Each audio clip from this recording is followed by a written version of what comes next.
Welcome to TRP Tech Talk. I'm Dave. Today we'll be installing our TR12 12-speed drivetrain. Here's the tools you're going to need for that. A 5mm, 4mm, and 3mm Allen wrench, master link pliers, a good set of cable cutters, a new chain, a 12-speed chain breaker, and a set of nitrile gloves. So the first step in installing TRP's new TR12 drivetrain is installing the derailleur. First thing to do is unlock the hall lock. This will make sure that the main pivot bolt is free to spin. Using a 5mm Allen wrench and ensuring that the stop is hitting the notch on the derailleur hanger, go ahead and install the derailleur.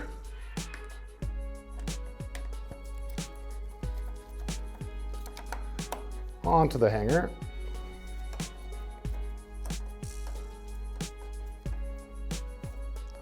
And you want this to be tightened to 10 to 12 Newton meters. Our next step is to install the housing. Now, I've already gone ahead and done this per the manufacturer's recommendations and also to save us a bit of time. Now we're going to move on to installing the shifter.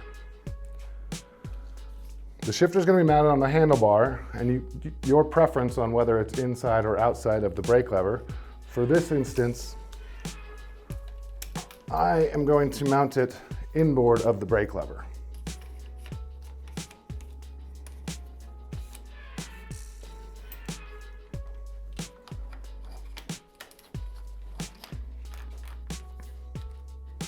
And using a 4mm Allen wrench, you can tighten the clamp to just 3 Newton meters. The next step we're going to do is install the cable through the housing.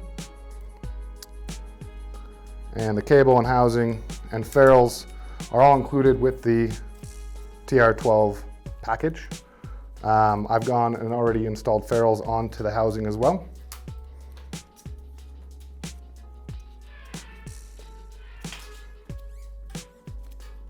So we're going to take our cable and we're going to slide it through the housing all the way to the end. Now, this is nice. This has got a full length run of housing. So I'm going to go ahead and get that all the way through. And make sure the cables are nice and not tangled. Take my ferrule and make sure that's seated on the housing as well. Now we can go ahead and take the cable and thread it through the upper pulley system on the derailleur and insert the ferrule into the pulley section of the derailleur. After your cable has been ran through your housing and through the upper pulley of the derailleur, we can secure it to the cable anchor bolt. Using a 5mm Allen wrench, loosen the cable anchor bolt slightly. You don't need to take it out, because you can actually route the cable underneath the washer and into its groove without removing the bolt entirely. This can be tightened down when you're finally done to 4 to 6 Newton meters. I'm going to leave a little bit of cable here in case I need to pull on it to seat the housings or adjust the cable tension more than what the shifter itself would do. Our next step is to install the chain. Now we do recommend when installing the new TR12 system that you also have a new cassette and definitely a new chain. This is going to ensure the best performance from any system. Throughout the chain, I like to go over the smallest cog and then around the upper pulley of the derailleur, kind of giving me a secure location there. Now I'm going to unravel this chain and put it around the chain ring. All right, now I can pull my cage back and making sure to go around the guide here, go ahead and thread the chain through the lower pulley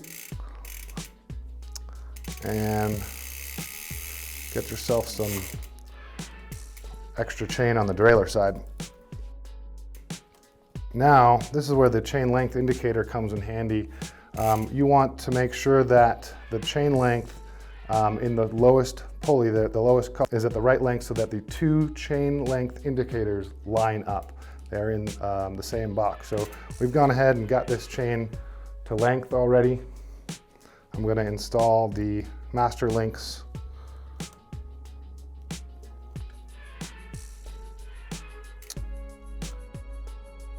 Pop those together, and using our master link pliers, we can go ahead and snap them into place. So now that we've got the chain installed and cut to the right length, we've also got the cable ran through the housing and through the derailleur. We're going to go ahead and start setting up some of the adjustments on the derailleur. The first one to set up is the high limit screw. That's marked with the H, and that controls the high gear and how far the derailleur will come down. You want to adjust the high limit screw so that the chain is at a nice vertical angle. It's not in or out, too far in or out.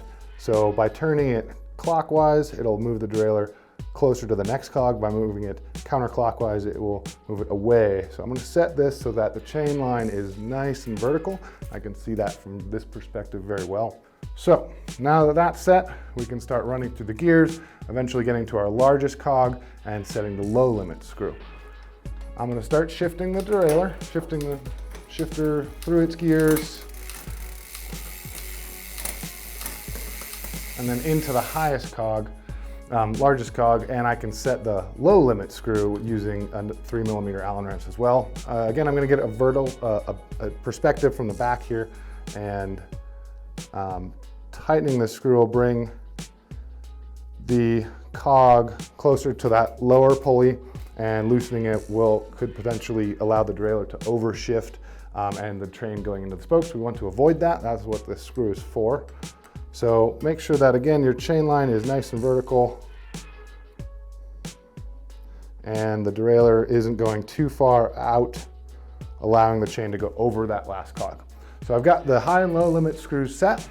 From here, we can even adjust the B tension screw. The B tension screw is how far the derailleur will go back or forward. And that is, again, another 3mm Allen wrench up here.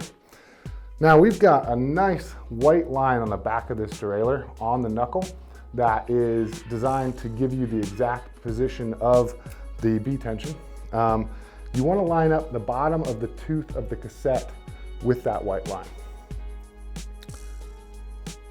I've just backed off the B tension a little bit, so now that white line and the bottom of that tooth are in the same plane.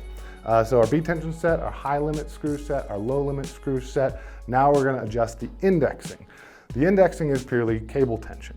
So from the big cog, you can go down. Let's see if it drops. It's not dropping enough, in fact, so we're actually going to need to loosen the cable. Do that with the barrel adjuster. I'm going to turn that clockwise. That's inward. That's going to loosen the cable. And this shifter does have small clicks. So I just gave it 2 clicks to see if that's going to help. Looks like it's not jumping around anymore. I'm going to go through the entire cassette at least 2 to 3 times. Make sure that every gear, it's hitting perfectly.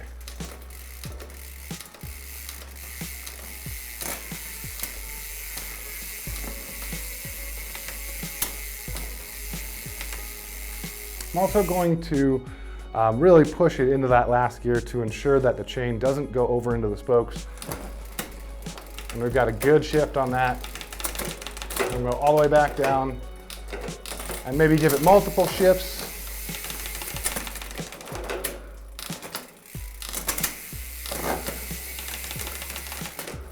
Great. That derailleur is set up. We've got proper cable tension. We've got the high and low set screws. We've got the B tension set. So a couple of last things that you can do here is finally lock that hull lock down. Now remember, that hull lock is designed to keep the derailleur from lifting and slapping and making excess noise. So when you're doing adjustments or removing the wheel, make sure to unlock it. Then you can go ahead and adjust your derailleur, the cable tension and all, as well as take your wheel out for fixing a flat. Now when you're done, go ahead and lock that hull lock back down. That is an adjustable on this. There is a small set screw here. You can loosen or tighten the hull lock to make sure that the derailleur does move or doesn't move, depending on how you want it to set it up. Lastly, there's a couple last steps. We're going to go ahead and cut the cable. I like to leave around 20 to 30 millimeters on there just so I have some room to play with. Go ahead and install a small cable end crimp on that guy. Keep the cable from fraying. And lastly, we can go ahead and turn that clutch on and you're ready to party. Thanks for watching. I hope this video was helpful in installing your new TR12 drivetrain system. If you have any questions or concerns, feel free to reach out to our customer service team. And for more content like this, check out our YouTube page or go to our website at trpcycling.com.